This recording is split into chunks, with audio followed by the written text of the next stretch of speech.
Welcome back to NFL Kings. Today we're going to be doing a whole bunch of fun stuff today. Nice little draft got for you, a little 10-teamer, a little PPR, I believe, and should be a little 2 running back, 2 wide receiver, 1 tight end, and 1 flex, also defense and a kicker. It's a pretty standard league that you'll see out there pretty much anywhere.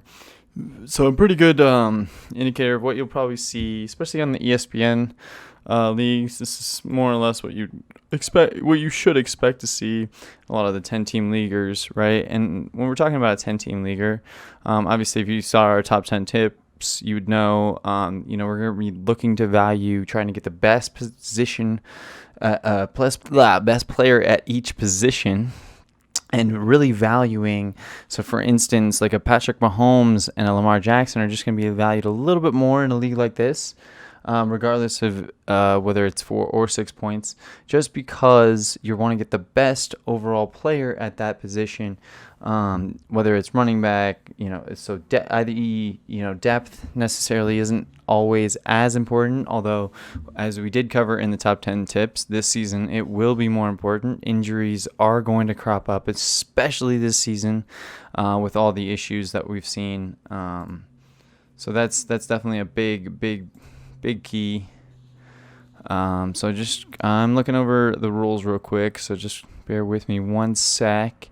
It looks like it is a 4-point quarterback league, so it isn't quite as valuable to take a quarterback. So that's why I'm personally going to wait just a little bit longer. I probably won't be getting a Mahomes or a Lamar Jackson in this particular league just because of that fact. I mean, obviously, if they're available when we pick in the 3rd round, even at pick 16, we will highly consider a Lamar Jackson or a Patrick Mahomes, just because I think we may be able to get a little bit more value out of that running back position than we probably would have been able to in other instances. So we're looking at a PPR. It looks like it is a 1-point PPR. So I just wanted to clarify that real quick. I wanted to make sure of that. So that is kind of important. So I always recommend, double checking your league rules, making sure of all that. Obviously, ideally, you'd want to log in to the draft at the 30-minute mark just to see where you are drafting. So when you want to do a potential mock draft or any sort of really anything to kind of help set yourself up for this draft, you're going to want, in my opinion, I would go to like a site like PFF. So there's a bunch of good sites out there. I mean, ESPN's not like the worst, for sure. That's definitely. Oh no, Von Miller's out for the season. Oh no. Oh, that's depressing, folks. That is depressing. And honestly, I drafted Broncos defense in a couple leagues, not anticipating such a thing. So that's very disappointing. I'm obviously going to be probably taking their defense off the board. He's just too big of an impact player, honestly, for them to finish as a top 10 defense. In a league like this, especially, that's just really unfortunate. Wow. That is some interesting news that just came about. That very, very unfortunate. Okay, so I am going to PFF's website right now. So you guys know that's what I'm doing over here. I'm looking at a bunch of different things. As far as the easiest spot you can go to is this fantasy, and hit up their under fantasy. Hit up their rankings essentially, and do it for your particular league. So like for us, it'll just be this PPR, and I'll show you. I can't kind of show you the information, but basically it'll just give you, a list. So I'll just show you kind of real quick. It's just like a couple things. Basically, just gives you a list, right? Just like anything, but it gives me a little bit more information, especially like playoff schedule and stuff like that. So that's play like how good their actual schedule is looking, like and all that kind of stuff as far as value and points projections, age by weeks, their rankings for each position, and all that stuff. And then they have rankings for each person that did it, as well as I just sorted by the consensus though. So I do recommend that, especially if you don't have a lot of time, like in this situation. So it looks like we've already gotten 2 picks so far. I've kind of been a little bit distracted. So it looks like 1 pick. Okay, cool. So we got pick 3. So Saquon. I mean, obviously Zeke, Kamara, and there. So we're in a really tough spot, folks. This is probably one of the hardest picks of the draft because it looks like, we're gonna. I mean, this is generally not where I want to be. Pick 4 is just a little bit easier. You're guaranteed either Kamara or Elliott. Here I have to kind of hope one of them falls to me, and it looks like that's going to happen in this situation, just because he would go with Dalvin Cook, and I like Dalvin Cook a lot. Injury history is big. He's never finished a full season. Zeke I like a lot this season, and we are on the clock here. We're going to take a little bit of time. Derrick Henry, obviously great player, but this is a PPR, folks. Remember that, right? And I do like Kamara here. It's very interesting that I got a choice of either of them. I didn't expect that. Definitely we didn't expect that. We do, if you look on their rankings, they do rate Zeke just ahead of Alvin Kamara on the PFF rankings. And so that is something there. But they also rank the projection for Kamara 5 points ahead, which is really interesting. And the playoff schedule is favorable more so for Kamara, as well as the overall schedule being better for Kamara as well. But I'm not really so sure about that because they play the AFC West this year, which is got some pretty good defenses over there, as well as the NFC South. I don't know. I mean, the East has got some pretty horrible defenses. So we'll see about all that. And I just think Zeke's gonna have a huge year, right? So we're gonna have to go with Zeke with that pick there. Really tough pick. Honestly, probably the toughest pick of the draft would be that one. That one's just so difficult there. Hopefully, I think Zeke's just injury history overall and just overall value, just almost I feel like guaranteed. You feel confident about the production you should be getting from him on a week-to-week basis, both in the running game and in the passing game. Kamara, they do want to spell him a lot more. Zeke is more of a bell cow. He does get a little bit more production overall, and it seems like it would be a little bit more of a safer pick, right? So we're looking at our next pick, right? That we always want to be looking ahead, just like in our top 10 picks, right? So we're 1, 2, 3, 4, 5, 6, 7, 8 players away. 1, 2, 3, 4, 5, 6, 7, 8. Is this by ranking or ADP? I don't even know what I'm. Here we are, ADP. So I was actually on the wrong setup, but that's cool. So generally, this is one of my other top tips. I do recommend sorting by the ADP, as opposed to like whatever rankings that the site you're on is. So you just want to see how their players are falling, so you can get the best overall value for your pick. So it's very much recommended that you go with that. I also do recommend getting out of the first or second round with at least one running of these elite running backs, at the top. Once you get past here, you start to get, I would consider even Miles Sanders kind of in that range as well. You get a little bit more question marks. I do like Eckler still, Mixon. That's still a pretty good tier there. But it's when you get down here, you start to get into players that are bigger and bigger question marks, more and more so.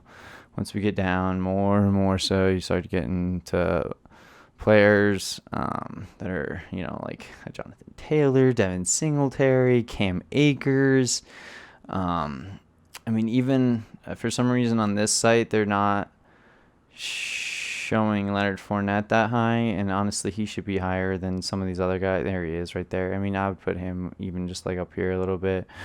Like ahead of a Kareem Hunt, for instance, who, no offense, who I like, right? But what was his production last year? Let's look at the production, folks.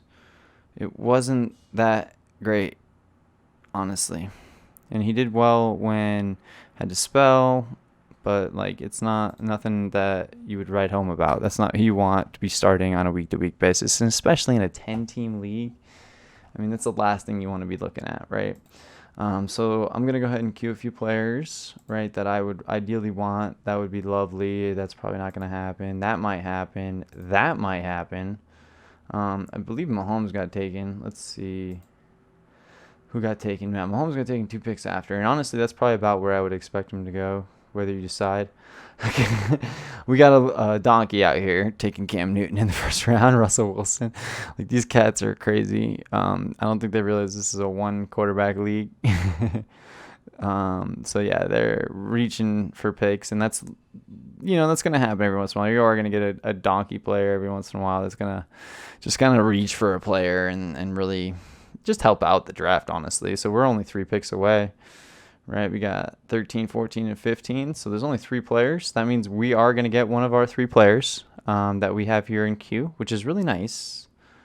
Or we should get one of those 3 players. At least, Lamar Jackson would be like the worst case scenario if it somehow went bam, bam, bam. If they somehow knew exactly who to take, which honestly, that's who those best 3 players are on the board right now. And I like Devontae Adams, Julio Jones, Kenny Drake, Eckler, Kelsey, Hopkins. There's some good players on the board.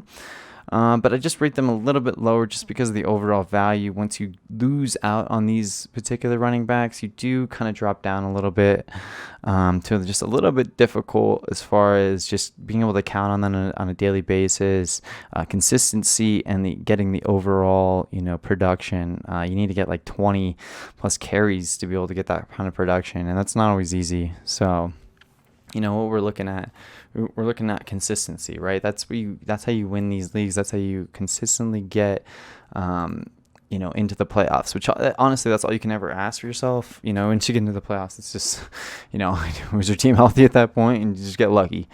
So that's just, can you consistently put yourself in the playoffs week in and week out? We did get lucky,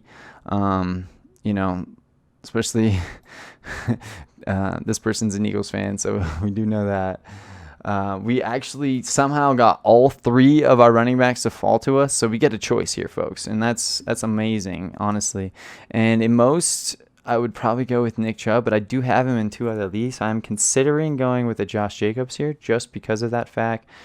Combined with their overall, his catching, he's going to catch a few more balls, most likely, and just be out on the field just a little bit more. It doesn't have to be spelled quite as often. They do have one of the best offensive lines in football, but so does Cleveland. Honestly, I think Cleveland's going to be much improved from last year. But will they stay healthy? I don't know. We'll see about some stuff. They really, really focus on that run game, and I think the run game really runs through Josh Jacobs. I expect him to have a killer season. Even though it was only 7 touchdowns, 20 receptions. Right, what was Nick Chubb here? 36 balls. He actually caught more balls. It's tough, folks. It's tough. So I know I was gonna go with Chubby, with Josh Jacobs, but man, Chubb's gonna break out this year, folks. I'm sorry, he's my lock player as long as he stays healthy. I have him as one of the best players. That was a really tough pick. I feel like I could have gone with Josh Jacobs there. I think that would have been a little bit safer pick for my overall, because then I'm not beholden to one player as much. And I do, if you are in multiple drafts, and obviously I have even more of that, but it's just like, I literally just drafted like yesterday. Nick Chubb. It's like, I kind of feel like I want to go in a little different direction. And a lot of times that's what I do. And that was a great pick, whoever just took him right after me, right? Jacobs, stick. And it's just tough, right? But to get Zeke and Nick Chubb to start your draft, I mean, that's a pretty beast of a draft. John's a really good pick there. I told that was a really good pick there. So we got I feel like a pretty good start to our draft. In a league like this, tight end. If you are getting one of the elite tight ends, it can definitely help for sure. But you are going to miss out on one of these elite receivers, and I'm not sure I want to do that. We're hoping that a Chris Godwin falls to us. We're hoping that a Mike Evans falls to us. A Kenny Galladay would be amazing as well. So those are all kind of on our top board. If another elite running back falls to us, I would definitely will have to consider it. But to get an elite receiver is really, really kind of our focus right now. I mean, I feel like it really needs to be the focus.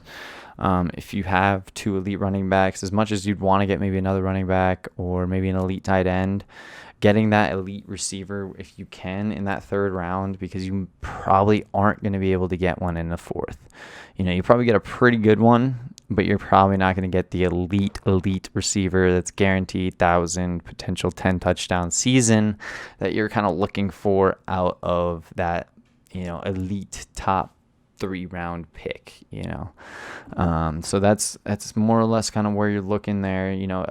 You will probably get that production from some of these other guys down here. I mean, you got a Sutton, Allen Robinson. There's a bunch of really solid players. That was really unfortunate. So literally 3 straight picks of really good running backs just went back to back to back there, and then you get a Julio. So essentially, we have a bunch of pretty just absolute solid picks to kind of round that out. So it kind of evens out some of that stuff. He went with a Zach Ertz over Kelsey, and wow. I mean, I get it. He did it a pick for I know why he did it is because he made it really that's so funny. And then Kelsey, and then Kittle should probably go here as well. I wouldn't be surprised. I'm on the clock. Kittle will not go because I'm gonna probably take Chris Godwin. I feel like that's the pick, folks. I mean, it's Galladay or Godwin. Godwin did only have he did have 9 touchdowns actually, but Galladay had 11 with just absolute trash can of quarterbacks. And I just feel like he's just poised for a huge year. He's about to break out and to have a freaking ridiculous season. And so I think it's just going to depend upon what you think. At this point, this is a very difficult, kind of spot here. But I feel like he's probably the best player. Joe Mixon would have been a nice pick here. George Kittle. Thielen's a good player. You've got some good players here. You got some decent running backs here. Joe Mixon, Eckler. Right, able to get some pretty decent running backs there. Godwin is just so good. Though, Godwin is so good. He's a beast. And if you look at the PFF rankings there, so if I go for receiver here, I'm looking over here. I can't unfortunately show you guys, but the hold on one sec.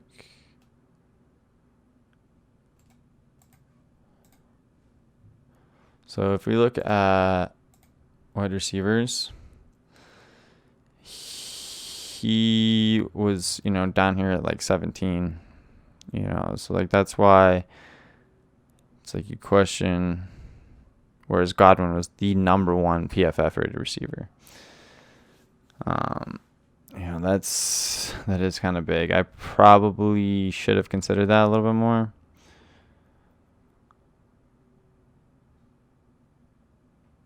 But I just feel like he had so much to deal with. He's going to have a big year, folks. A huge year. I like him a lot, honestly. Galladay is one of my favorite players. And Kittle's a really interesting player as well. Obviously, if he's on the board for us in the next round, we would take him in a heartbeat. But taking him in that third round, as we said, not getting an elite receiver would really harpen your. It's like it really hinders your overall team outlook, and it really it makes you question like, oh no, kind of thing. It's like, is this gonna work out, kind of thing. Godwin and Eckler. That's two very good picks there. Those are basically the two best players on the board. And I love Godwin. Love Godwin. I really wanted Evans, honestly. That was kind of who we were hoping to get to fall to us, but I just felt like Galladay was probably the safest overall pick and probably the highest touchdown production of the three players, in all honesty. As good a season as Godwin and Evans are going to have, the overall touchdown production of Galladay should trump him. That was a reach of a pick. Clearly he was looking running back, and the fact that both those went really hurt him. You can tell that because by season's end, Taylor will probably be the starting running back. Maybe not, but he probably will be. So I like him because he is going to be the starter from day one. He's a good player, obviously, but injury questions, especially with Detroit running backs, is always a big question mark. Right, so we have some other guys that may end up taking the lead there for sure. And we're only a few picks away, right? So we're looking pretty decent to be able to get another pretty good wide receiver. I mean, I think AJ Brown, he's a beast too. Injury questions, though. I'd rather have him next round. Like if I get him as my third wide receiver, that'd be so much better, right? You're just years of production, a down year, and he still had a really good year, folks. Like, I'm sorry, he still had a pretty good year. Like, it was still 1,000 yards. It was like 4 touchdowns, unfortunately, but like he's gonna get more touchdowns this year. That was a little bit more of an outlier in my opinion. That's unfortunate. I was actually hoping Kittle would fall to us. I'm not too worried about Deshaun. Because just in a league like this, you either go quarterback kind of like pretty early, or you can wait. And we'll be able to wait. These guys don't actually know some of our sleepers, so we'll be just fine with that. Definitely have to worry here about getting a pretty good receiver. Dave might do something stupid here. I think he was hoping to get a tight end, but he shouldn't go tight end. I mean, Mark Andrews is available, folks. Like, he's probably the third best tight end in the league. Let's be honest. Did anybody watch him play last year? He was an absolute monster, and they traded Hayden Hurst away. He's going to be a fantasy monster, folks. Fantasy monster. If you're looking for a tight end that nobody knows about, it's Mark Andrews. Because he will probably have a better season than Ertz. He will probably have a better season than. He may not have a better season than Kittle. DJ Moore. I mean, DJ Moore's a good player. I like DJ Moore, but I don't like who's throwing him the ball that much. We'll see, but I mean, he's a good player. I just feel like there was some safer picks on the board. Is all. Odell Beckham. That's a pretty good. Oh my god. Oh, that was Dave. Oh, Dave didn't take. Okay, yeah, I should have figured Dave was gonna do that.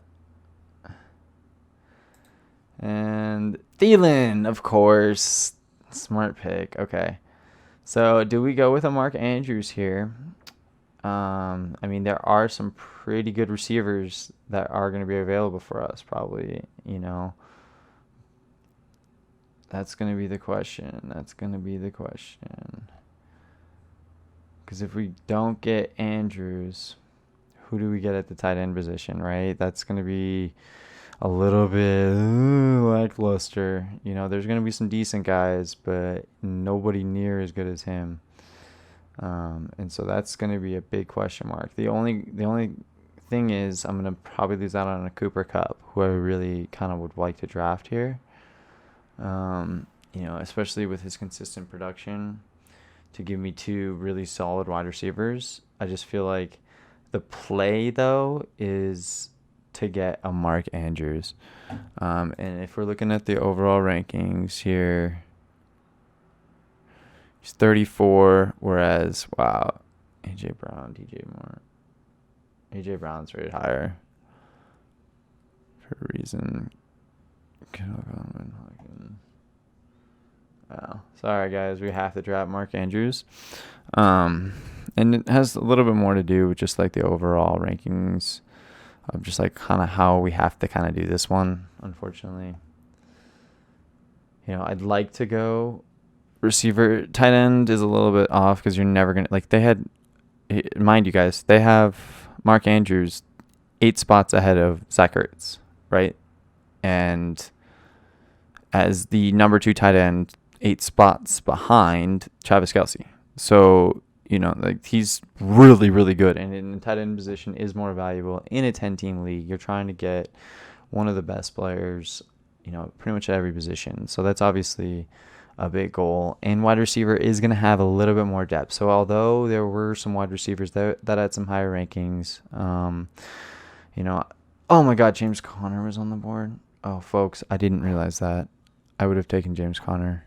And so that's why you have to kind of analyze and make sure you don't miss anything. I missed him, and that really hurts because he's actually a starting caliber running back, and there's no other starting caliber running, like guaranteed starting caliber running back, like getting that kind of production potentially. And I mean, he went with Chris Carson, and then Juju, right? So, hold on. Gosh, the computer's starting to annoy me right now. Stupid Windows 10. Stop being annoying in Windows 10. Oh my gosh. The functionality of it's just really annoying sometimes, folks. Okay, so we have, it looks like,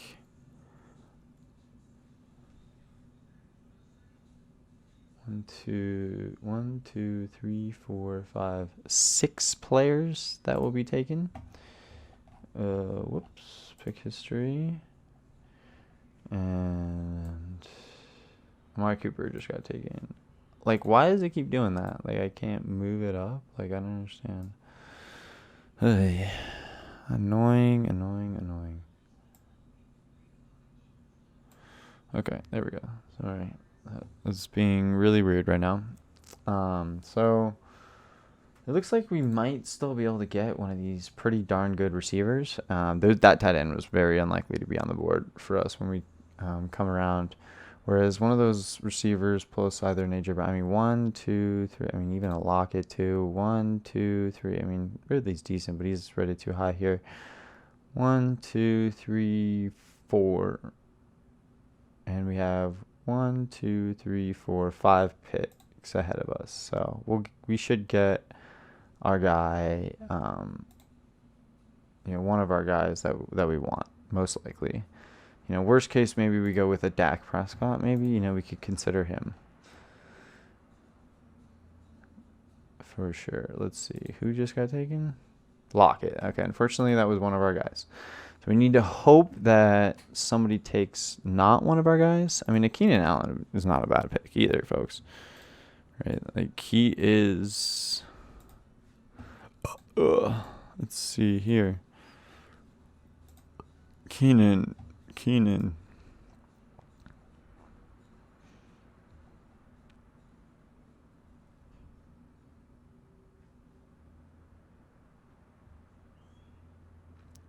50. Right next to Cooper Kupp and Tyler Lockett. Sutton, Woods. I don't know why they have Woods so high. That's kind of weird. Cooper got taken already. We're still on Lockett. Yeah, he's at like 30 seconds. We got James Conner, right, available. He's our number 1 player on the board. That's who we want to get, because we can get wide receiver later, folks. Getting a Conner would be huge for us. Huge. That's basically what we were hoping for. Somebody would take Dak. 1, 2. There's only... Oh, and Kyler. That is fantastic, folks. That is exactly what we were hoping would happen. That allows us to get either Sutton, James Conner or Cooper Kupp or A.J. Brown. I mean, I love A.J. Brown, folks. I love him, but this injury could linger. It could linger. He honestly could be trouble with that injury. But week to week, when he's out there, he's going to be putting up some production. I'll be honest. Especially toward the end of the season, he was one of the better players in the league last season. Like, he finished as one of the best players in the league last season. So just understand that. We definitely got lucky there as well, getting him to potentially fall. So come on. Can we get lucky? Can we get lucky? Who's in front of us? Who's Vanilla Lemurs? Who the heck is Vanilla Lemurs? Luckily, they have 2 running backs and 2 wide receivers. So they were probably thinking quarterback or tight end. Unfortunately, Darren Waller is probably the only tight end worthy of the pick right now. Sutton could be worthy of the pick, Cup, or, if they want to build some depth and build a flex piece, that could be it. If they do want to go running back, that could be it. That could be interesting. Looks like my dinner's done. So as soon as this pick's done, I'm going to go grab my food in between my these picks real quick, just so you guys know. But we're looking at a prayer. At least we, and this is kind of what you want to do, though. All right. So you want to be ready, right? So no matter what situation we're in, we know where we're going to go. Fortunately, they did not take the player. They took a Keenan Allen, who's a good player. But that did not hurt us at all, right? Getting a James Conner, who on here is rated as the 27th rated player on PFF board. And honestly, I would have taken him in the previous round, potentially. So, that is very, very good to get 3 quality backs in, honestly, a year where you want to have some depth, especially at the running back position. We're talking some serious injury question marks across the board, right? And so, although he had a disappointing season last year, he is their bell cow. We could go with a David Johnson, a Todd Gurley. Bigger injury questions, I feel like, with both of these guys, as well as a Le'Veon Bell, who's just got some major other concerns, as well as Melvin Gordon and stuff. So, I feel like a lot of people are drastically undervaluing such a player. It's very, very, very interesting there. And for us to be able to get that player was pretty nice at that spot that we got him at, which is the 5th round, which is fantastic, right? 5th round, pick 45 overall. Be able to get a player of that caliber was a great get there for us. And obviously, it would have been nice to have, instead of Mark Andrews, maybe another receiver, but to be able to have that, solidified tight end spot, who I feel like should be able to put out really solid production across the board throughout this season, right? So we're going to take a quick break. I'll be back in just a few minutes. Oof. All right.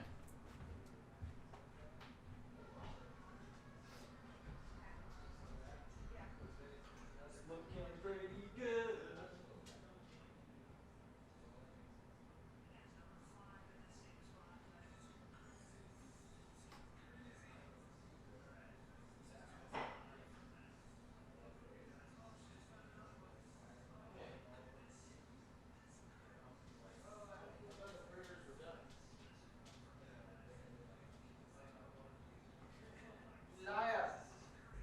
Liar coming. You are a liar. Like you said they were done. I thought you said they were done.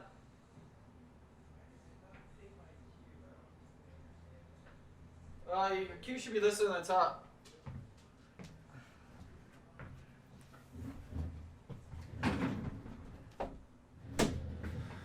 All right, folks. Sorry about that.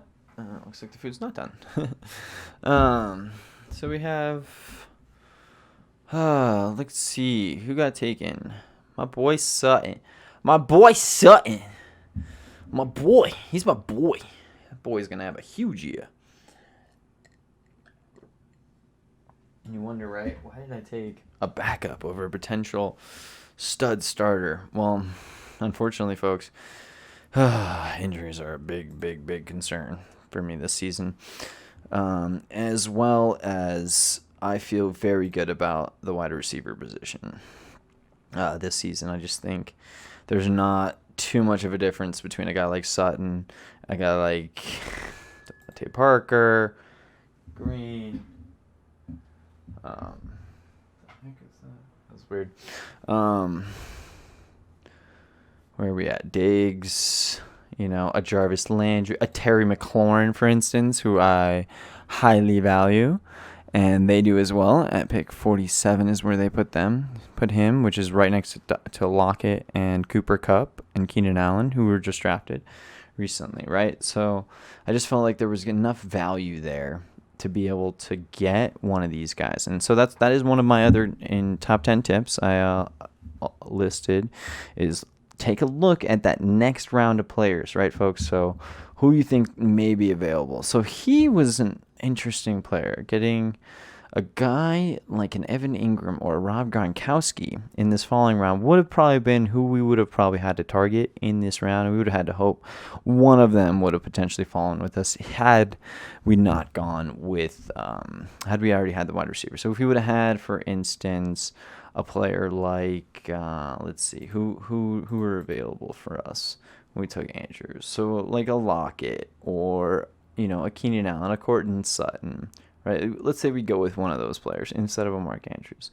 That is where we would be, okay? And so that's not a bad spot, right? Maybe get an Evan Ingram, maybe you get that. He's just a little bit more safe, right? Evan Ingram had an injury last year. Gronk, we all know, struggles to make it through the season. And so you just kind of see the production week to week overall. And it just feels like, oh, okay. Be smart. Just take the safe play, and you should be, just fine. So hopefully here we're looking like 1, 2, 3, 4, 5, 6, 7. So looking like 7 more picks in front of us.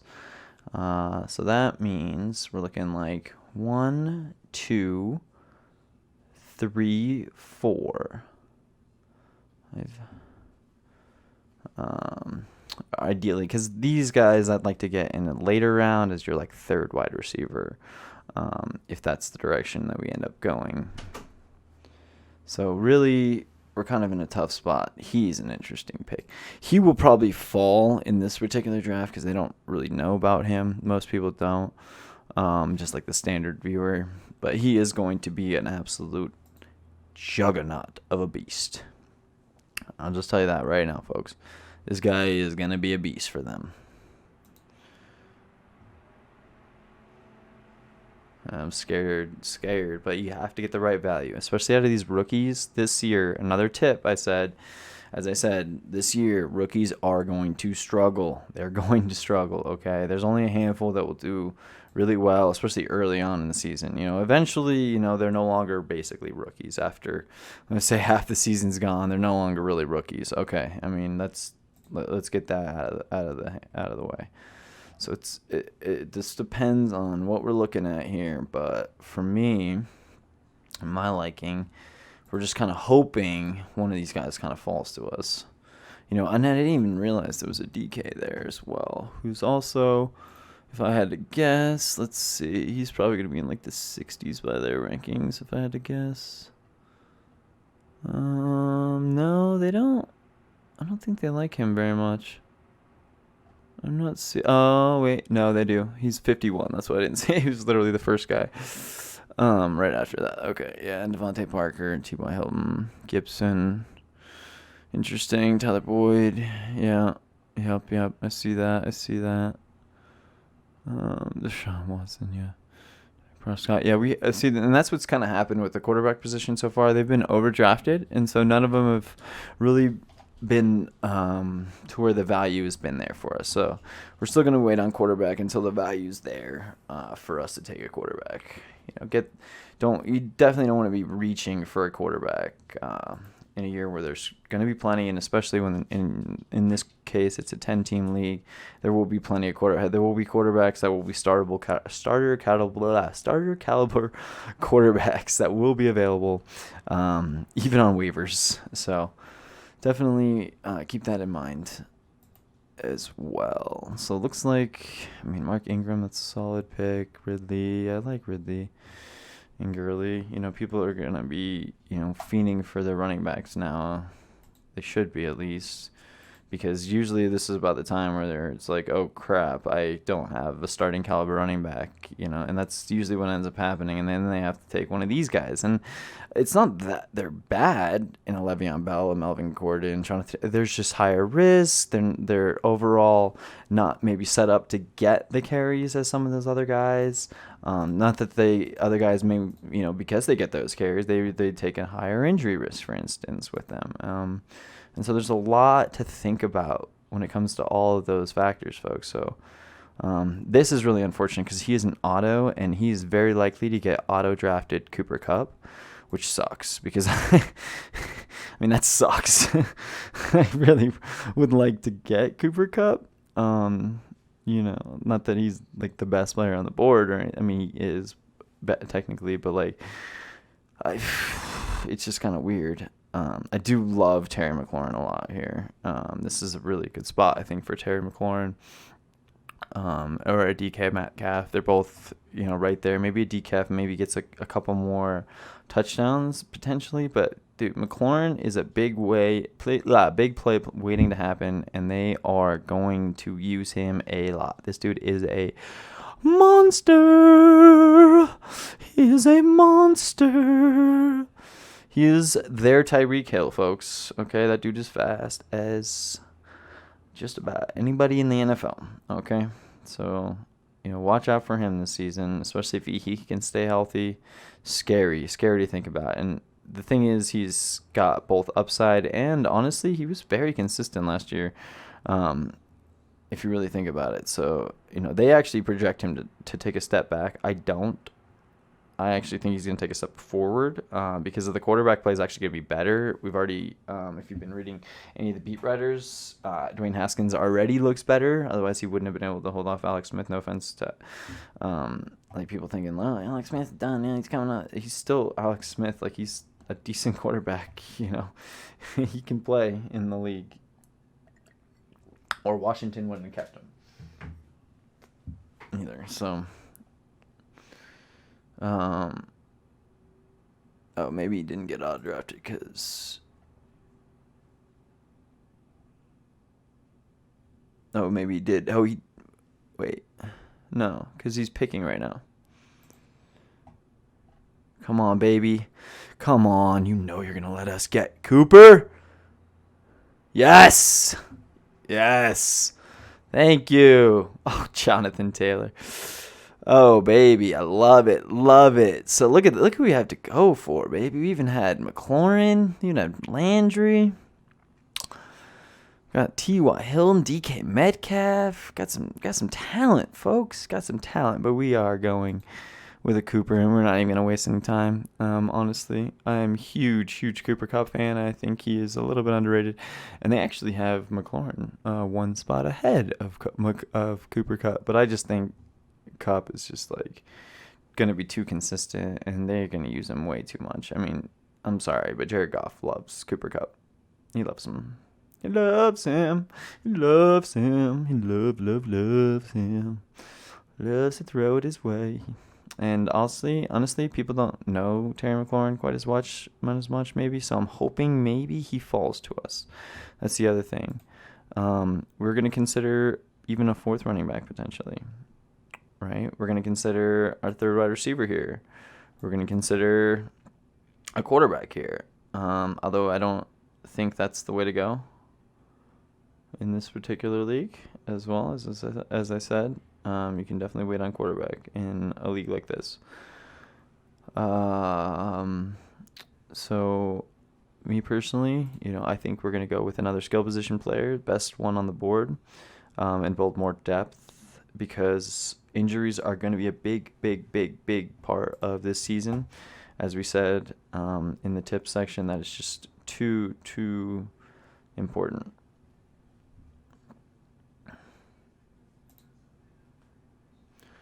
All right, a lot to think about, but if you notice our team right so far, it's looking pretty good, right? Looking pretty good.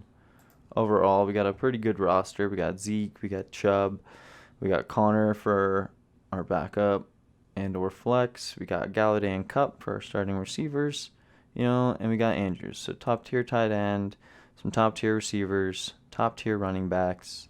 That's what you want. You want to build your team in top tier, right? Whoever you have listed as your top tier players, and I consider Cup in that range of potential 1,000-yard, 10 touchdown players. These are all, potential. I say 7 touchdowns is more realistic for pretty much all these guys.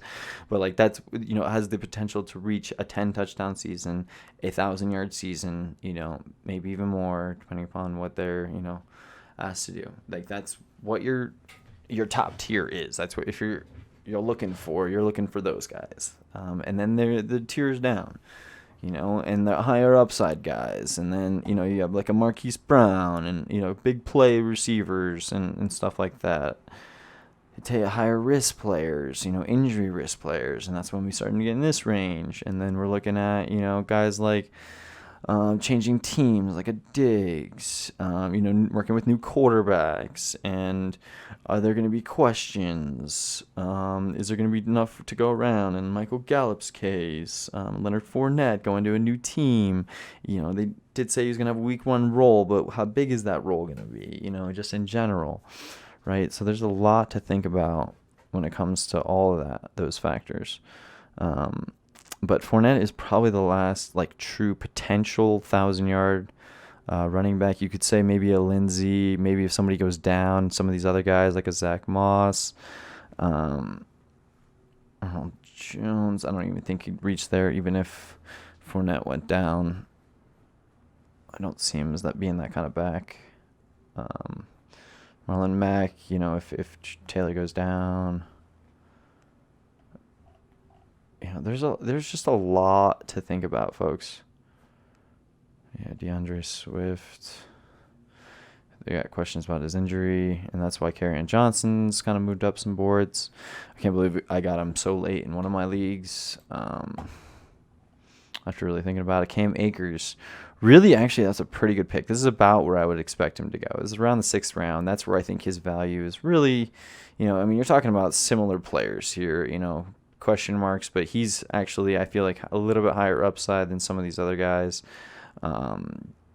As good as Le'Veon has been in the past, and actually could be this season with the improvement along their offensive line. I expect them to actually have a top 10 offensive line this year in the New York Jets. So, with those kind of factors kind of bringing in, just kind of really kind of takes home, maybe, he could actually have, and look, he's got to go with a Kareem Hunt, who's a backup. He's got to have a lot more potential for production than a Kareem Hunt. And they project them for similar points. I sure as heck don't. I'm sorry, folks. I like Kareem Hunt a lot, but I have him right around there. 100, that's about where you should be. 100, 120. 120. He's going to be in the 200 range, folks. I'll tell you that much right now. He's going to be in the 150 range. I don't, maybe a little bit more. I don't expect it to be that the case. He's just going to be splitting too many carries. And Marlon Mack's a pretty darn good running back. As you notice, even in a down year, it was 215 for Le'Veon Bell. That's a down year, folks, for Le'Veon Bell. Down year for Melvin Gordon at 180. Those are down years for these players, folks. Right, and taking that into account, it's like, okay, a Ridley with a 197. It's like, oh, hey, right? Connor had a huge down year, and he still got 150 points, though, folks. That's the way, he's projected for around 200, but we'll see. And same with David Johnson. He only put up 140 in, the worst year ever of his career. So, a lot to think about, a lot to kind of go through. And you notice, what did Cup put up? 270. They had to bring him back down to earth at 216 because they're like, wait, what? You can't put up 270 again. That can't possibly be the case. Folks, he absolutely can. Keenan Allen, 260. Actually, yeah, he's got to come down to earth a little bit with a new quarterback. And that's the thing. And Thielen's a really interesting case. With him at 114, he's gonna be a big bounce back case. Allen Robinson with a 250 season. He was really, really surprising to have that kind of season. But a 207 season from a tight end, folks. Oh, shoot. So we should have been looking. I got a little bit distracted there. Pick history. So we're at a Josh Allen, T.Y. Hill, and Terry McLaurin. Unfortunately, did just get taken. That was our pick. Unfortunately, luckily, as you can see, there's still a lot of really good players. Heck, a Darren Waller is still on the board. Are you kidding, guys? Darren Waller is still on the board here, folks. I'll be honest, I'm going to probably have to consider him, for trade bait, if nothing else. Wow. That's, wow. Wow. Wow. And who just got taken? Oh, Darren Waller. Right as I say that, Darren Waller got taken. That's so funny. Okay. Yeah, that was a good pick. Good pick from whoever that is. Okay, so, the best player that PFF ranks is DK, right? Last year, he had a pretty good season. 7 touchdowns, 900 yards receiving, 187 points. Right, pretty good season. But let's be honest, folks, he's going to have a better season this year. He was a rookie last year. Rookie. All right, he looks like a freaking monster out there on the field, okay? This guy is going to be an absolute freak show. PFF ranks him at 51. That's about right. I see that about right. Consistent production was there. He is a more consistent player, not a boom bust type player, right? So I just think he has a little bit more upside than some of these other guys like a Landry and Diggs, who are pretty consistent players themselves. And as well as Leonard Fournette would have probably been the pick otherwise, but I think we have to go with the DK here. Just too good of a player to pass up at that point in the draft, and it's just too difficult to pass up on a great player like that. And it just allows us a little more flexibility at the wide receiver position, feeling a little more confident now. You got a Galladay, you got a Cup, you got a Metcalf. You feel okay. Those are all guys that are potentially put up 1,000, 8 to 10 touchdown seasons. So it's like, okay, you feel good about your wide receiver position now. It solidifies it a little bit, right? And that's kind of what you're looking for. You're trying to solidify your position, make sure it's all set, and you're okay, kind of thing. And we still have time on the quarterback position, folks. Like, oh, dude, you probably should go quarterback at some point, huh? Should probably go quarterback. Oh, Tom Brady's still on the board, folks. Tom Brady's still on the board. Drew Brees is still on the board. Matt Ryan's still on the board. A lot of guys still on the board. Still got plenty of time. A lot of really good players on the board. And, Evan Ingram, Hunter Henry, Darren Waller. That was a great time to be able to get a tight end potentially. Like, we could have gotten our tight end here, right? And Evan Ingram, a Hunter Henry, instead of the Mark Andrews pick here, right? And then that would have allowed us to get maybe a Sutton instead, right? We would have had Sutton probably, or a Juju, Amari Cooper, right? We would have had one of those. Instead, we have DK Metcalf, right? Who would you rather have? Cortland Sutton and Evan Ingram, or DK Metcalf and Mark Andrews. I feel like I'd rather have Mark Andrews and DK Metcalf. And that's just like a little bit more safer play, right? And we did get a little lucky. Some of these guys have taken some bad players, which has really kind of helped, obviously, allow some of these players to fall to us, which maybe wouldn't have in some other situations. And, here was another player that we could have taken, right, instead of DJ Shark, who had a great year last year, right, 225, great year. And honestly, he was a pretty darn good player. I mean, where did they rank him here? They actually had Shark at 45. They actually had him a little bit higher. But just me personally, and also looking at the schedule and looking at his position grade last year as well. Let's see the two. Wait.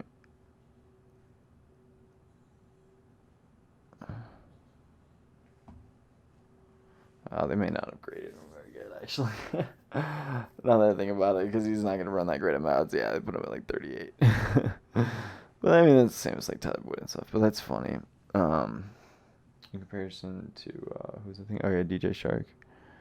who, I mean, had a great year, so that's why I'm very curious. I mean, they had it at 26, okay. It wasn't like amazing, and they're basically they had their PFF grades are like 2 points of each other. Okay, yeah, they're basically identical. PFF grades, actually looking at it, they're basically identical. And some of the things you can do, and mind you, this was really, I mean, DJ Shark was breaking out really as well, but I mean, DK Metcalf is poised for a big year is kind of really where the difference lies. And so we're kind of seeing how it's fallen a little bit, and we're noticing he's still on the board for us, which would be fantastic, right? You gotta take as many of those potential guys as you can, and that's where we're at right now. I'd be really surprised if he doesn't take him. I'd be shocked, actually, knowing that I talked to him about it before this draft. I talked to him about it yesterday, and he's already taken one of my advice picks earlier in the draft, so I'm assuming he's going to do it again here, but he may be in trouble. I'll have to see. He may not. I'm not really too sure what he's looking at. Especially, I mean, that's a safe play. When you get him on your roster, you know the kind of production you're going to expect. Obviously Tyler Boyd right there. Will Fuller's just an upside pick. They did not go. He went with a kicker. What? Who took a kicker? Did he get auto drafted a kicker? Oh my God! Why are they taking kickers? What are they doing? What are they doing? I mean, I like Devontae Parker. That was a good pick by Dave, but oh my gosh. What are they doing? What are you doing, folks? Oh my gosh. Thank you very much. Thank you. So now I have 4 starting caliber running backs. Thanks, guys. I mean, thanks. And then obviously Jarvis Landry would have been a great pick too.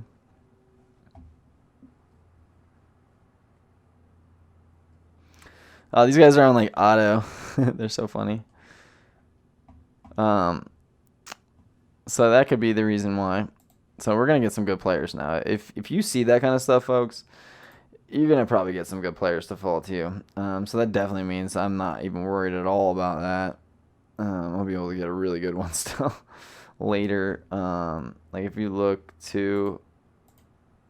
all the ones that are available that are still really good starting caliber quarterbacks. A lot more than we need. So I'll be just fine. Although I probably am going to draft Tom Brady with my next pick, I'll be honest. Unless there's a supremely high value player on the board still, who I would rate there. Maybe a Will Fuller, a Julian Edelman, a Tyler Boyd, Marquise Brown. Those guys I would probably rate just ahead of him, just to be able to get that value there. The fact that Philip Lindsay's on the board in this league is a little surprising. This is more Denver based, so that's a little surprising just for this particular league. But honestly, I mean, Aaron Rodgers is not a bad pick. I mean, 265 was a little bit of a down year, but he's still gonna have solid production. Same with Breeze and Ryan. Like what you're getting out of those guys, right? They should be able to put up pretty solid production. In a league like this, honestly, I'm probably going to be playing 2 quarterbacks as far as just making sure I have kind of more of a matchup base situation. Unless you got a Mahomes or Lamar Jackson, I would honestly consider doing that for a lot of players, just because the value is very similar with the rest of the players. They're all pretty similar players, I would say. And it looks like there's some auto drafting going on, so there are going to be some players for us to take. And if you notice, Marquise Brown did fall to us. A Julian Edelman fell to us, and that's going to be tough to pass on, folks.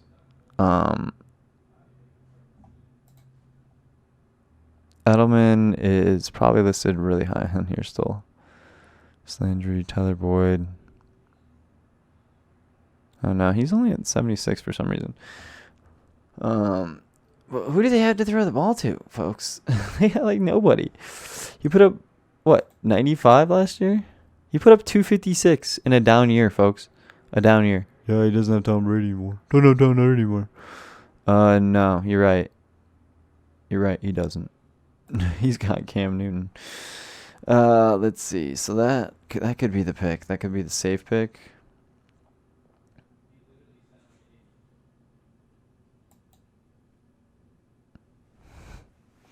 All right, that gives us a little more depth in our wide receiver position. I think that's just like the pick to go with. All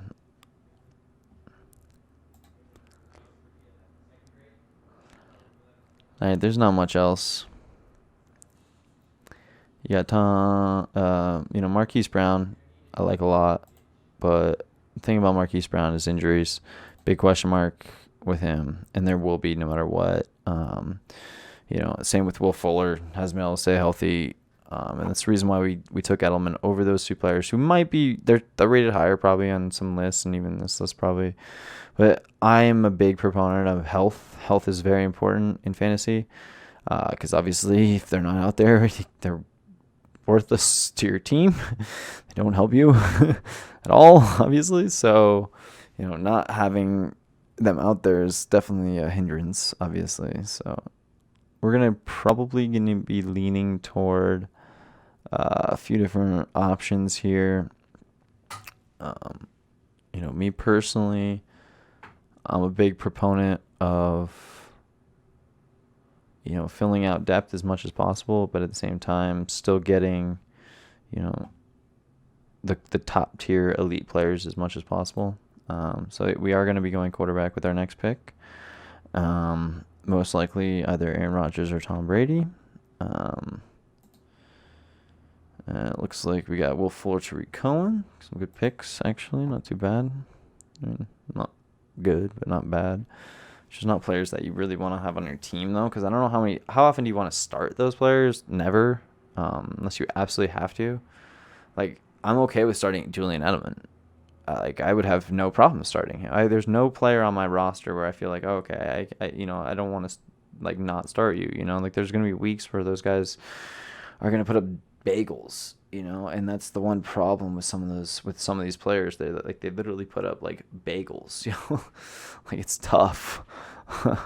They're just even a Marvin Jones over some of those guys that we're just taking right there, right? And I love Marquise Brown. His upside is ridiculous, and in a tournament format for DFS, oh yeah, absolutely, I'll be playing him quite a bit, but not for season-long fantasy. It's just a little different. You have to understand what you're looking for, okay? We're trying to get between 10 and 20 points, basically. Well, depending upon, obviously, position and all that stuff, but essentially you're looking for double-digit production every week, right? If they're not even giving you that, then it's really, really hard to put up consistent points every single week, all right? And that's what this league's all about. That's what all these leagues are always about. That's why every time I'm going to lean toward healthier players, guys that are going to get opportunity and consistency, right?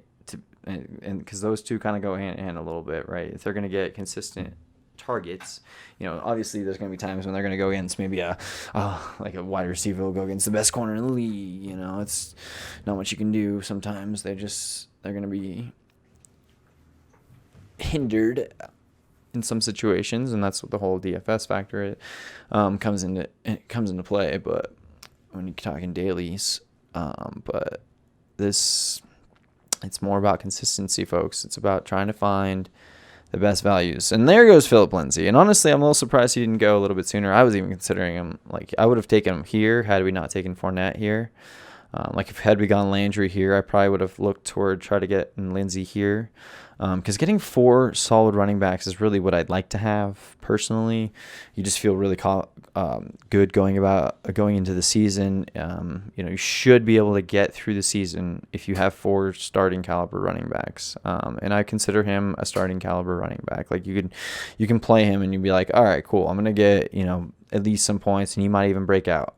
And we are on the clock, and I didn't even realize that. And that's what's been happening sometimes with some of these. So really, it's just what quarterback do we want? And, Tom Brady just has too many weapons, folks. I'm sorry. Like, there's a reason why he is the highest ADP on this board here. So we are probably going with Tom Brady. Just those weapons are ridiculous. I expect him to have a great year. So that's just kind of where we have to lean.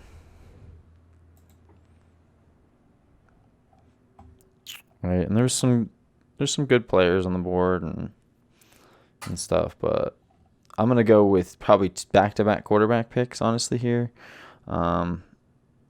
Zach Moss could be an interesting pick.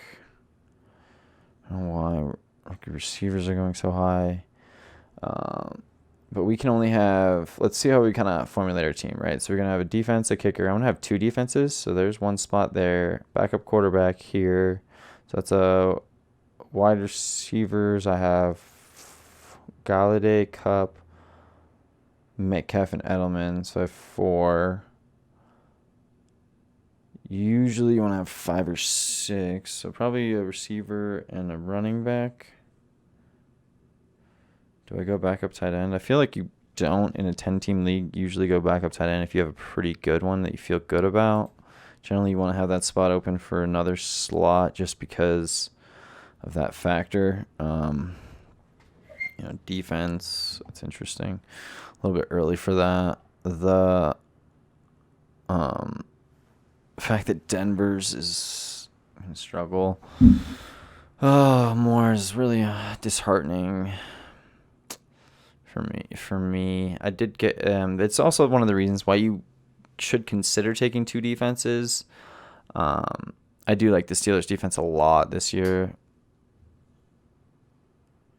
So we got a lot to think about here. This next pick looks like.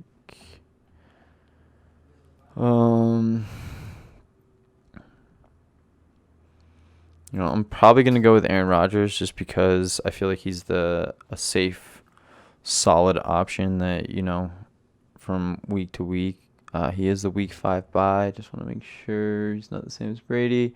And this is the stuff I hadn't really looked at again. Okay, yeah, we're fine with some of our backups. The buys are fine. So it's more of,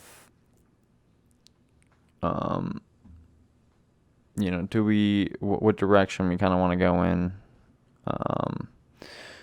Did we miss anything, right? So we want to make sure first if there's anything else. I mean, a J.K. Dobbins, a Zach Moss, a Henry Ruggs, Lamb.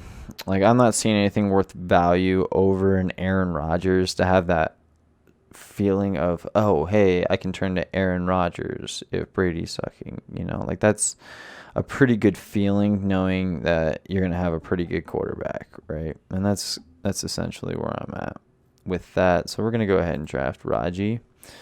So we just got Brady and Rodgers in back-to-back picks in the, the 12th round or something?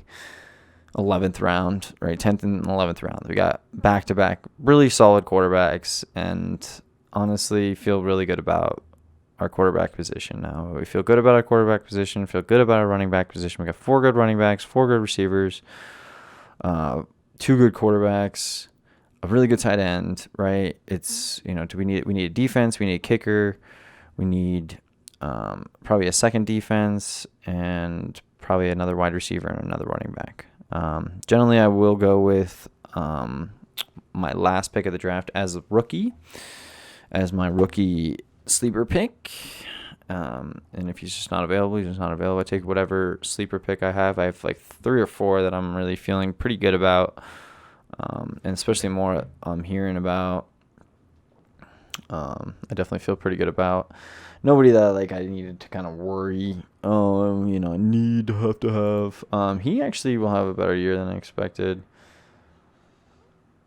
So I would consider him with a really late round pick. Obviously Marlon Mack, if he's available, that's probably the direction we're gonna go. Is either a Zach Moss or a Marlon Mack, and just kind of making sure we get, just a little bit more depth there, right? That'll give us 5 running backs that we feel pretty good about. A Jerry Jeudy could be an interesting pick, but he's gonna get drafted a little too high, I think.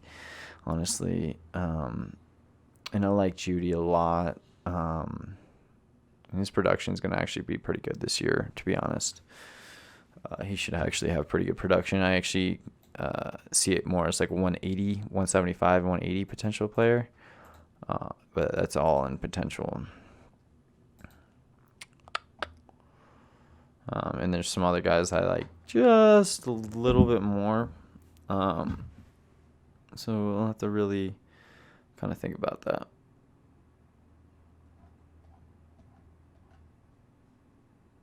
Yeah, I was going. Nah. I could go with Drew Lock, honestly. Just because I have such a good 4-and-4 players that like I could get away with it. Like these last few picks, for instance, who did we miss out on? Brandon Cooks, Jones, James White. Nobody really that I care about. Nobody that I would really worry about rostering. So, getting those guys there is just that's really all I need.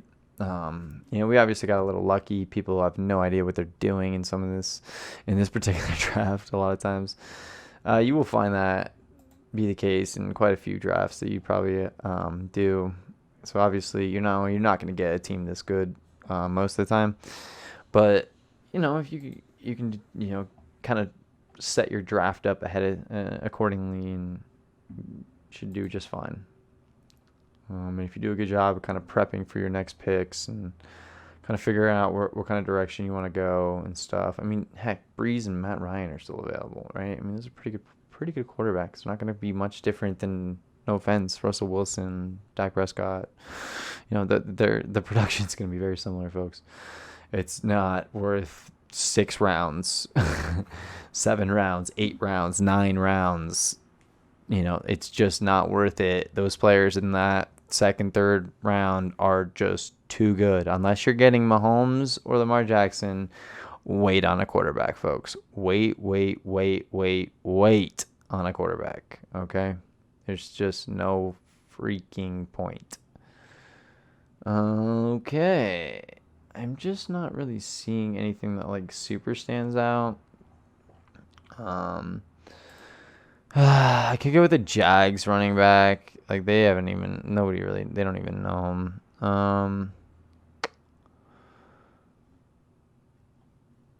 But I feel like I might be able to wait on him. The safe play would be him. Because honestly, getting a more consistent potential player in like him who actually has a history of production, he is going against a pretty high value draft pick for a reason. Like that guy's pretty good. And Taylor. So like that's why it's like I do like Taylor a lot, but at the same time they're gonna split a lot of carries. Like he's gonna have legitimate production. So that's one thing that I have to think about. A guy like Noah Fant is really interesting. Why they rate him so highly is always a little bit of a question mark to me. I like him. I'm not entirely sure he's going to be breaking out as much as people think. I don't think they know how deep our tight end position is. I actually think TJ Hawkinson is more likely to actually have a better overall season. We'll see, obviously, if Stafford can stay healthy, but, that's essentially the way I'm kind of thinking. All right. So we need one more running back, one more wide receiver, a tight end, defense, and a kicker. Honestly, as far as defense goes, that might be where we need to consider going if Marlon Mack wasn't on the board. Is there any other running back that I would even want to roster? Honestly, probably not. Outside of that one dude. Latavius Murray, obviously. They have Tevin Coleman rated decently high. They have too many running backs in that place, though. I just hate that. let's draft some Mac. Let's draft a Marlon Mack.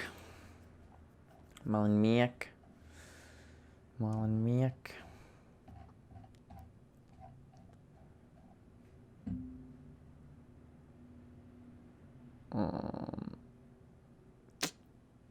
So that gives me 5 ones that I feel pretty good about. We're gonna probably go with Judy and Fant in back-to-back picks. I think Gesicki's gonna have a pretty decent year. Who's our buys? Week 8. Okay, so we actually cannot draft Noah Fant, unfortunately, because he has the same bye week as our guy. But we could draft T.J. Hawkinson. So we'll consider that. Consider, and Austin Hooper. That's an interesting one. CD, I don't think is gonna have a big enough year. Like, I don't know anybody projecting CD to have a bigger year. He's gonna be the 3 receiver, folks. He's gonna be the third receiver, and I know Mike McCarthy likes to run a lot of 3 receiver sets, but I'd be surprised if he has more production than Jerry Jeudy. I would be very surprised. Yeah, I mean, Tevin Coleman, that's not a bad pick, honestly. With the depth factor, I really kind of wanted to get Zach Moss with that last pick, but he got taken a couple picks ahead of us. I think the upside with Zach Moss is a little more there. And generally with your 5th running back, that's when you almost always want to go with like a higher upside guy, a guy that could potentially take over at some point because you don't need him. Right? Like, that's not usually a position that you have to be a safe pick with. Generally, that could be a player that could be dropped in a few weeks if you have to, fill in a buy spot or something if it really needs to. So, like, that's generally a spot where I always say go with maybe a little bit more high risk guy if it means, potentially hitting maybe an injury or two, especially early on in the season, folks. There's going to be a lot of injuries, right? Guys are going to go down. So because of that factor, we have to really highly consider it. Looking at the defenses, I do like them. I think they're going to have a bounce back year. We should actually go ahead and take a look at it because there might be one we're taking now. Don't really like any of those, honestly. They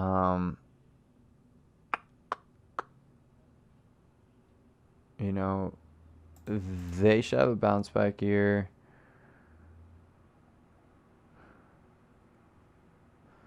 Put up 95 last year. Minnesota, even in a down year, put up 132. And they're in a down year, folks. And honestly, I think they're going to be better this year. I think that's where we're going to go. Yeah, that's where we're going to go, folks. I think that's the highest upside of all of the current defenses. There's definitely a few. I mean, I question their overall secondary.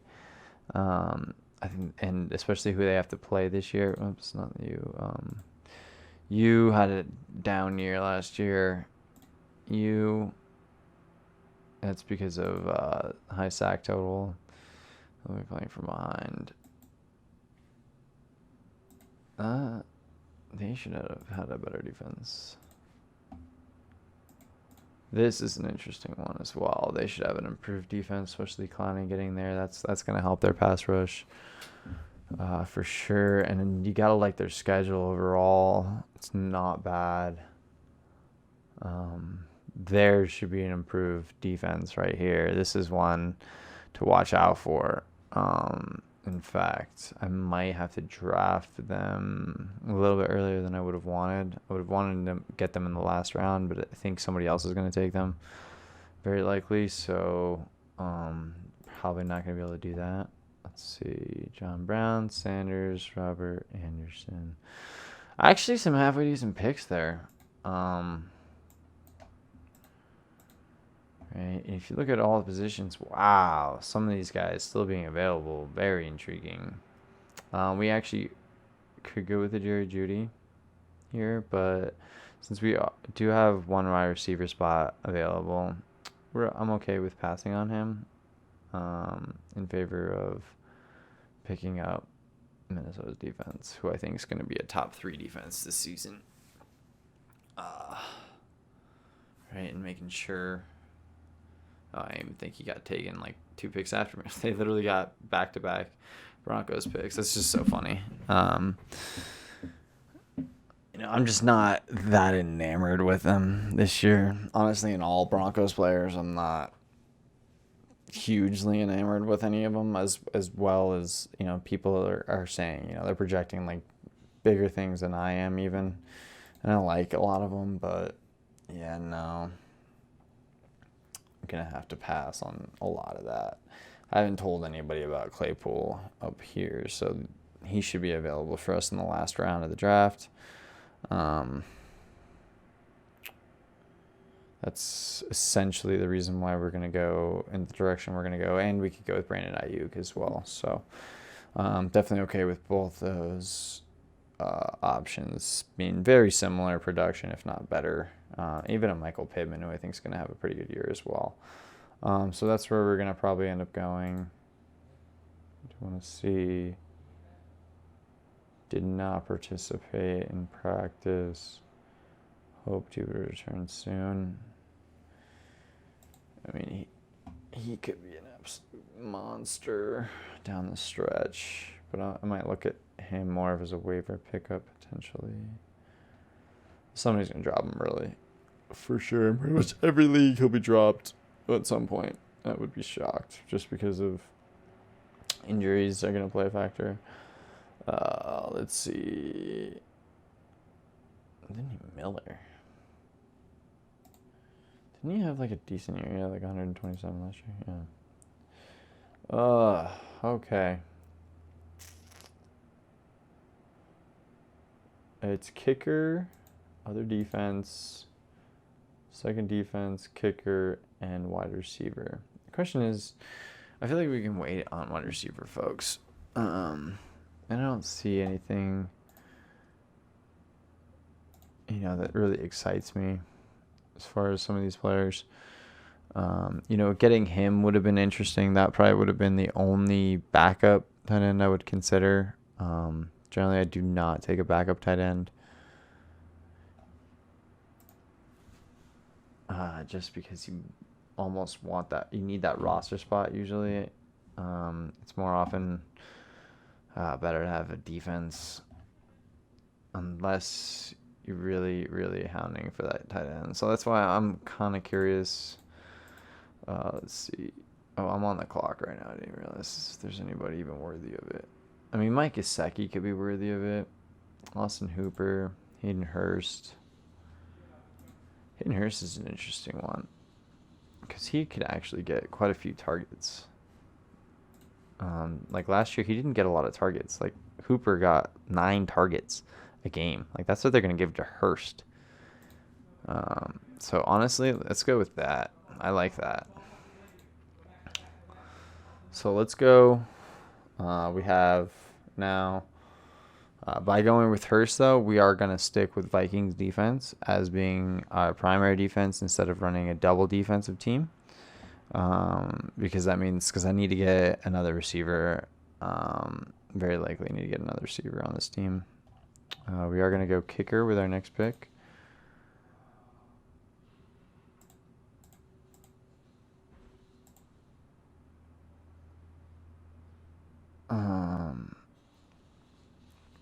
It's very interesting, but you would think this would be a pretty good pick for this particular season. Yeah, they have kicking issues. I actually want a good kicker, but he's interesting. Only getting 125. Scares me. He's not that great of a kicker. I mean, I'm okay with Mickey, but yeah, right. He had a real rough year. Hoko. I feel like if you're looking for a little bit more consistency and just feel like they're going to have a pretty bounce back year, because like honestly, the reason why his stats were down were more to do with the fact that Pittsburgh's offense was down overall. If you look at Dan Bailey, for instance, he's another intriguing option because of a Kirk Cousins-led offense. I do like me a Dan Bailey. Always a pretty consistent performer. 3 for 3 from beyond 50, 4 for 7 beyond 50. He's going to get more opportunities, obviously, from there usually. And they should have an improved offense as well. But he'll be able to kick indoors as well. Yeah, let's go with the great Bailey or Boswell. You'll go with Bailey or Boswell. Bailey or Boswell? What do you think? Their offense won't be quite as good. Oh, I don't know. Their defense is going to be good now. And they run the ball a lot too. Honestly, let's go with Boswell. I feel like let's go with Boswell. Right, his upside's a little higher, right? Or he doesn't kick a lot of 50-yard field goals though. No, let's go with Bailey.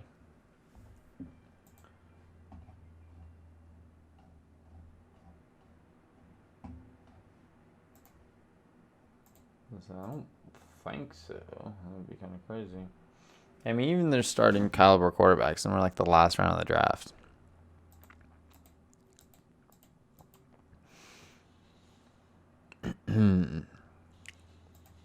But Ben Roethlisberger's going to have a pretty good year this year.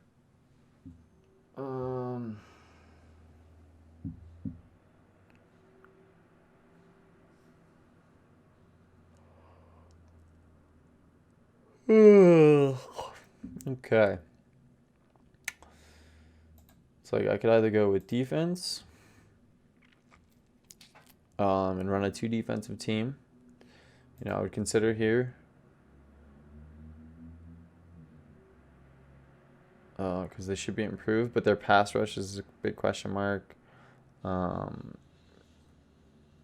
so yeah, some of this defense are going to really be bad. Here I would consider as well, especially because of the division they play in. Getting to play the Jaguars. Going to be a big question.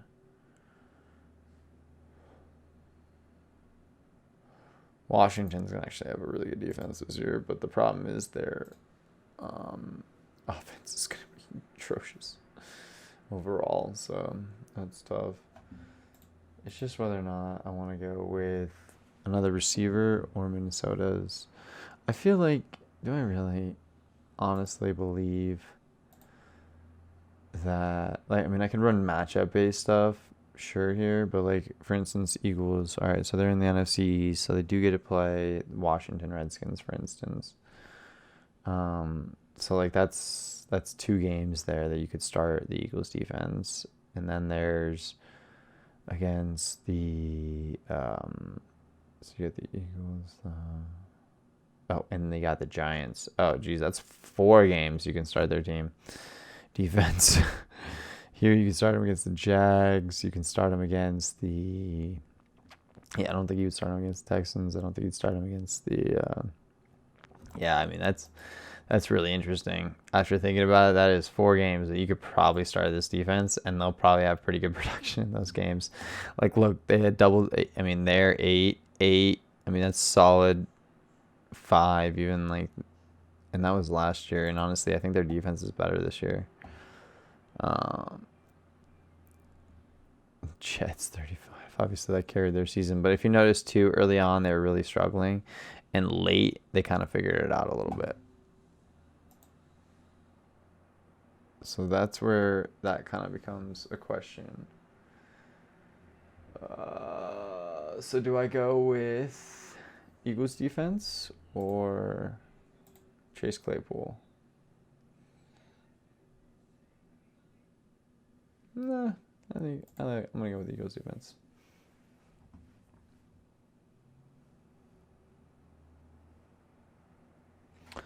All right, so we're gonna do a quick breakdown, going over how this draft went as far as what was available to us at each kind of round, and looking at the pick history real quick. So starting from the first pick, we had Ezekiel Elliott. So obviously, who is available to us? We had Kamara, Mahomes, Michael Thomas were really the three kind of, and that basically is three different directions. You're either going running back here, quarterback, or wide receiver. And you saw, obviously Mahomes, if we did go with Mahomes, the quarterback position, there's still people available that are pretty good, right? So just understand that, yeah, he is great, and especially in like a 10-team league, it's nice to have the best quarterback in the league, potentially. But the loss of a guy like a Zeke, a Kamara, or a Michael Thomas in exchange, and the difference between a Mahomes, a Brady, and a Aaron Rodgers, can you say it's like that much in comparison? I don't know. It's tough, right? And so, gotta love as far as consistency, just a little bit more consistent, what you feel like. He is obviously, the best receiver and going to have an absolutely ridiculous season. I think 376, that's ridiculous of a season for a wide receiver, especially. And then in PPR, it's even more valuable. Right. And so that's always something to kind of think about. We got a guy like a Nick Chubb here. All right, so second round pick. That was the interesting one, right? We could have gone with the Aaron Jones, the Josh Jacobs, the Kenyon Drake, who's also going to catch a lot of balls as well. I just feel like, look, 250 last year. That's probably very similar production that you kind of should expect from him this year as well. I just feel like consistency factor. You saw the Josh Jacobs at the 191. He didn't get that production. And he might get closer to this, but I feel like it was just a little bit safer overall pick. And his production was obviously ridiculous because of the 18 touchdowns. So that's going to come back to earth more in like that 250, 270 range as well. So like these three players I do have rated very similarly. So that's where, it's really more, personal preference and, who you think is going to probably stay healthier longer, more likely. So that's, kind of how I would rate that one. This was another interesting one, right? Getting a choice between Godwin and Galladay. Right. That was a really, really difficult choice for us, as well as Odell Beckham and Thielen. But I just feel like these two are just, a little bit ahead of those other guys as far as just like what you expect. Obviously, both these guys had very similar production. Godwin's production was sort of ridiculous. I think he's going to come down to earth just a little bit. I don't know why they have him rated for lower production when he was playing with the worst quarterbacks in football last season, folks. The worst quarterbacks in football last season. I expected this to be closer to 300. I'm not even kidding. I expect him to be between 275 and 300 this season. That's the reason why I just feel like his upside is just a little bit higher overall. I think he's going to come back down to earth a little bit, and you'll start to see that kind of stuff.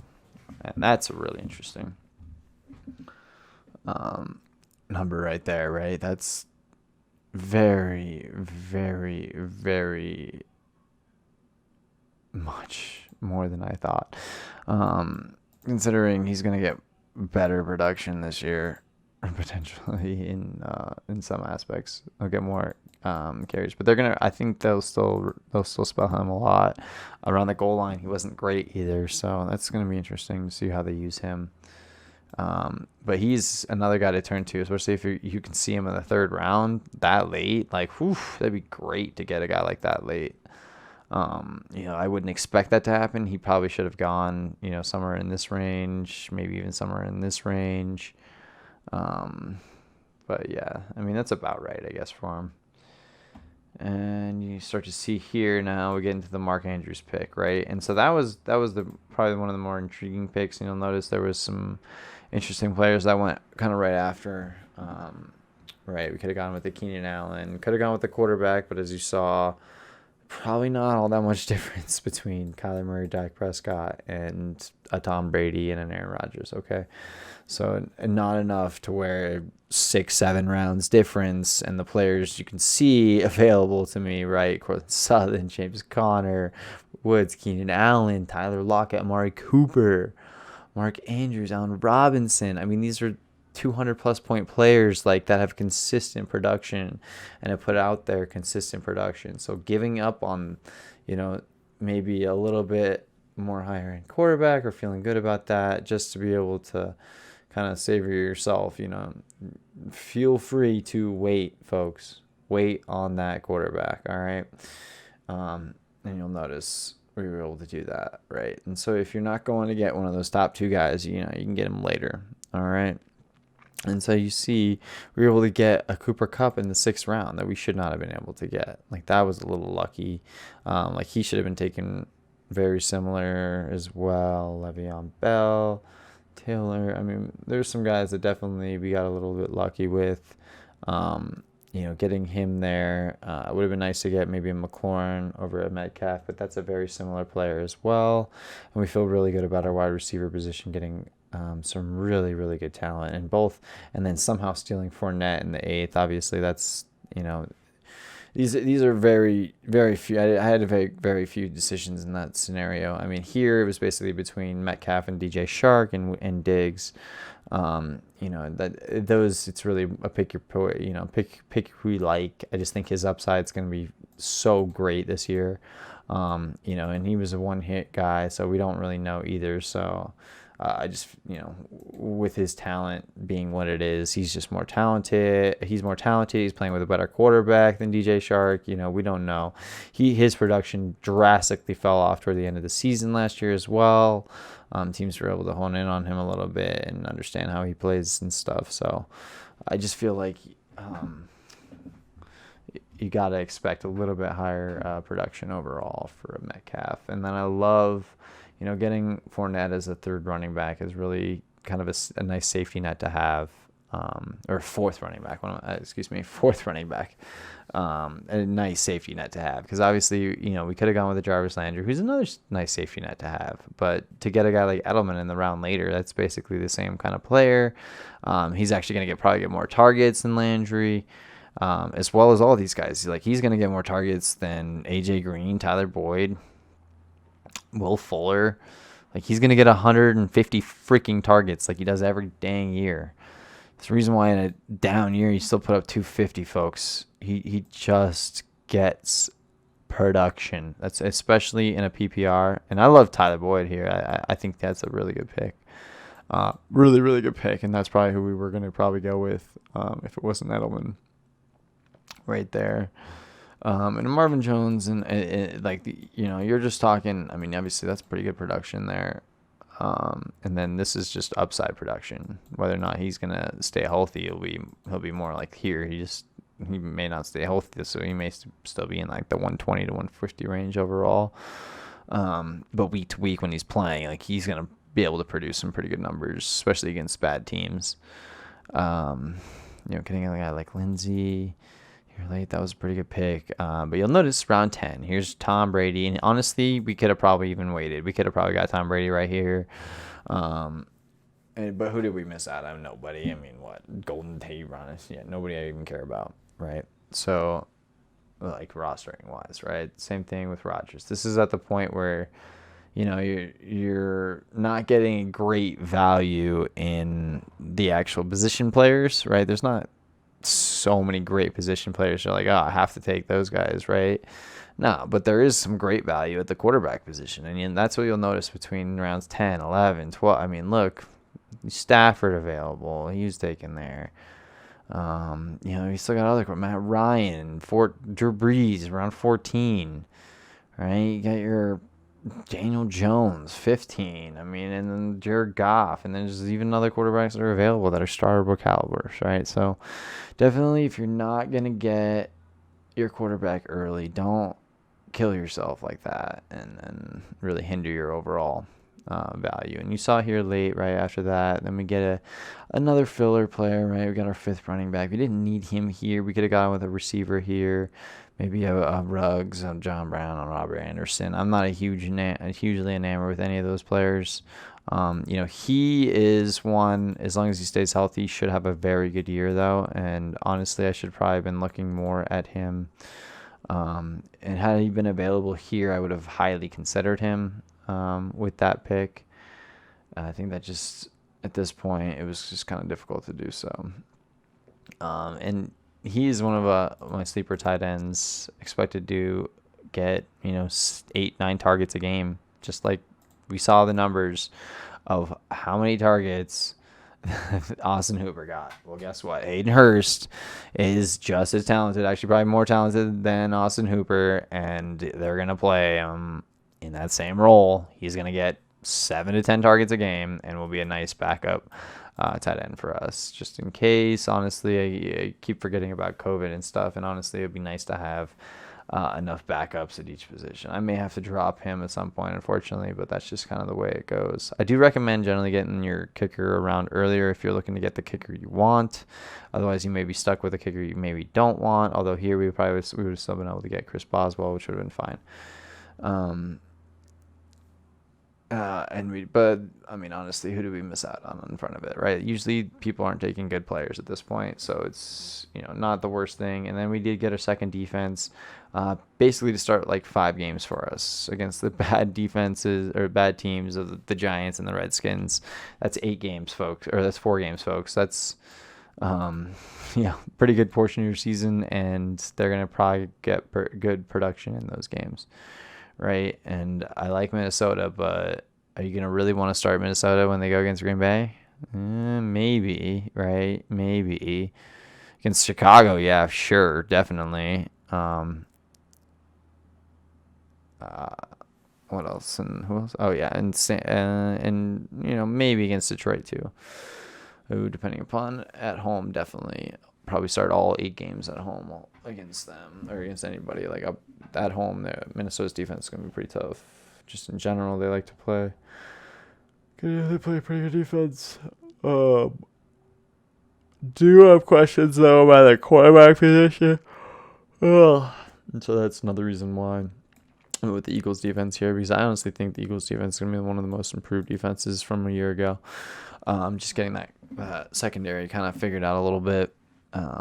Should definitely help them a lot, but we'll see kind of how everything's kind of shakes out a little bit, and hope y'all learned something today, and we kind of hopefully have a great season today, and thanks for joining us on NFL Kings. If you like this video, be sure to hit that like button and subscribe if you'd like to see more of this kind of content, and thanks for listening with us today, and I'll catch y'all next time.